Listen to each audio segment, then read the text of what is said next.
In August 2018, a man stood in front of television cameras and begged for his missing family to come home. He smiled nervously, he spoke softly, and he looked like a worried husband. His name was Chris Watts, and within days, the world would learn that the man asking for help was the one responsible for everything.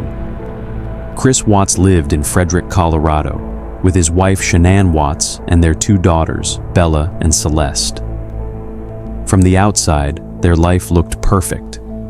Shanann posted constantly on social media, smiling photos, videos of family life, motivational messages. Chris appeared quiet, reserved, and supportive. No one suspected anything was wrong. On August 13th, 2018, Shanann returned home from a business trip around 2 a.m. She was 15 weeks pregnant. She never left the house again. By morning, her phone was silent. Her car was still in the driveway. Her purse and medication were untouched. A friend became worried and called the police. When police arrived, Chris acted confused. He walked through the house calmly.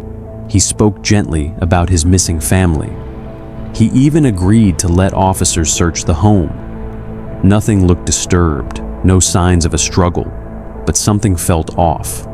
Police body cam footage captured something chilling. As officers questioned Chris, he avoided eye contact. He smiled at strange moments. He talked about his family in the past tense. Viewers would later replay that footage millions of times. Because the truth was already there, Chris told police that Shanann had taken the children to a friend's house. But there was no evidence. Phone records didn't match, security cameras showed no movement, and Chris failed a polygraph test. Confronted with the results, Chris broke. Chris claimed Shanann had killed their children.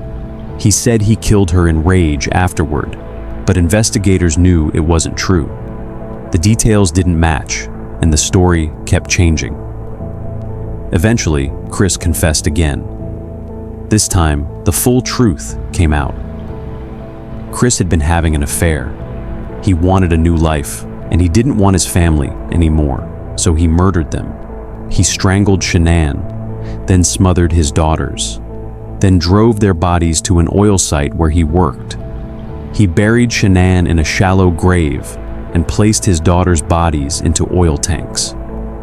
When the details became public, the reaction was immediate. People were horrified. How could a quiet, seemingly normal man do something so monstrous? There were no warning signs, no criminal history, no violent past, just a man who wanted to erase his family. Chris Watts pleaded guilty to avoid the death penalty. He was sentenced to life in prison without parole. He will never be released. The scariest part of this story isn't the crime itself. It's how normal everything looked before it happened. Family photos, smiling videos, a quiet neighborhood, and behind it all, a man planning to destroy everything.